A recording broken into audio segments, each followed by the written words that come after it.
Hello everyone, आज आपण FY BCom semester 2 financial accounting या सब्जेक्टमधील unit number 3 illustration number 4 page number 3.12 पाहणार आहे। सर्वात प्रथम आपण क्वेश्चन रीड करून घेऊया।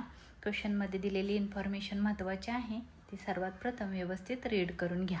From the following summary of trading result for the 5 years of messrs Rana brothers Raipur, you are required to calculate the value of goodwill of the partnership firm.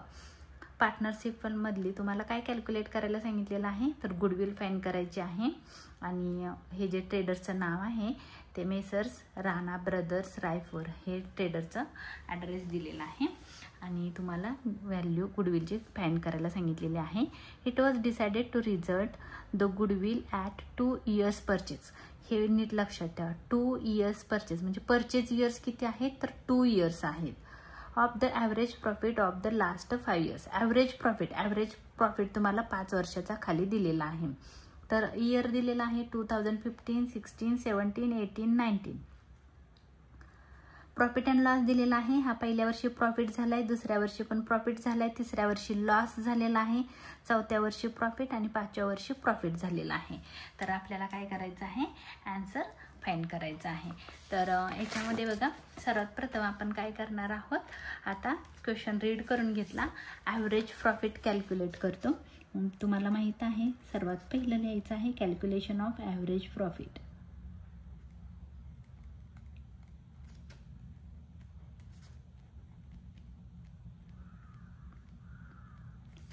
Average profit त्याचा formula आहे total profit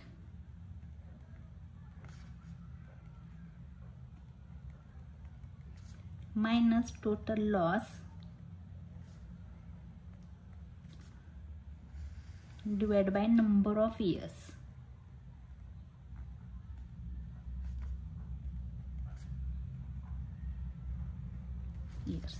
आता बघा, total profit जो profit आहे तो आपल्याला घ्यायचा आहे।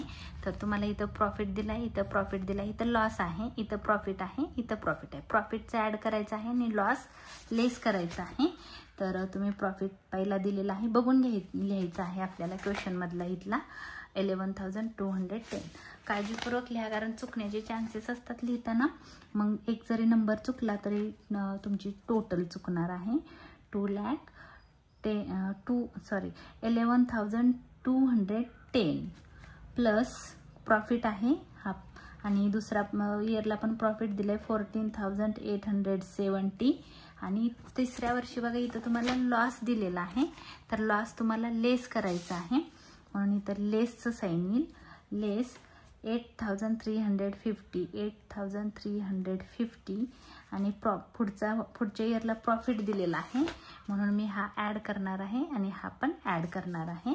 9,460 plus 12,810 divide by 1 2 3 4 5 divide by 5 years। आपण काय करू, प्रॉफिटचे ॲड करू, 11,210 प्लस 14,870 प्लस हा जो 9,460 प्लस हा आहे 12,810 आणि ह्याला ब्रॅकेट घालू, मायनस हा जो लॉस आहे हा 8,350 साईडला करू आणि डिवाइड बाय हे 5 years। तर ह्याच्यामध्ये बघा, ह्या प्रॉफिटची टोटल करायची आहे आणि त्याच्यातून लॉस मायनस करायचा आहे। प्रॉफिटची टोटल बघा 11,210 प्लस 14,870 प्लस 9,460 प्लस 12,810 प्रॉफिट झाला तुमचा 48,350 मायनस 8,350 डिवाइड बाय, हे मायनस करायचे आहे, डिवाइड बाय 5 इयर्स. तर आपण काय करू, 48,000मधून हा लॉस मायनस करू, मायनस 8,350. 8,350 आन्सर आलं 40,000 divide by 5 years. 40 divide by 5 answer आलं 8,000. ॲव्हरेज प्रॉफिट आला 8,000.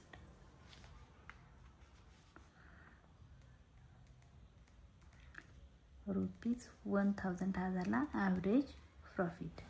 ॲव्हरेज प्रॉफिट मिळाला आपल्याला 8,000. आता आपल्याला काय फाइंड करायचं आहे, गुडविल.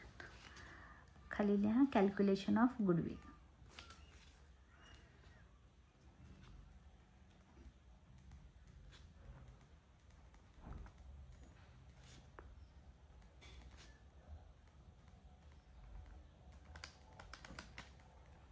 गुडविल फॉर्म्युला आहे average profit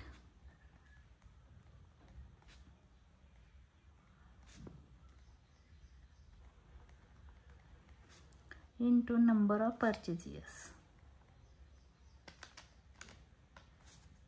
Number of year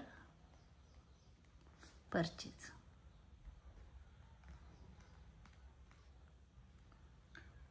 Number of years purchase. तर ॲव्हरेज प्रॉफिट आलेला आहे ₹8,000 इंटू, बघा इथं क्वेश्चनमध्ये तुम्हाला मी मगाशी सांगितलं तर नीट क्वेश्चन रीड करायचं आहे. तर 2 इयर्स परचेज लिहिले, 2 वर्षाचा परचेज इयर्स दिलेले आहे, इंटू 2 इयर्स. 2 इयर्स.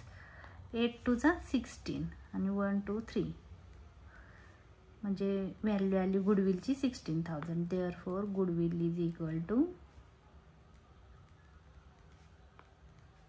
₹16,000. हे झाले तुमचं आन्सर. हा माझा व्हिडिओ तुम्हाला आवडला असेल तर लाईक करा, शेअर करा, सबस्क्राईब करायला विसरू नका. धन्यवाद.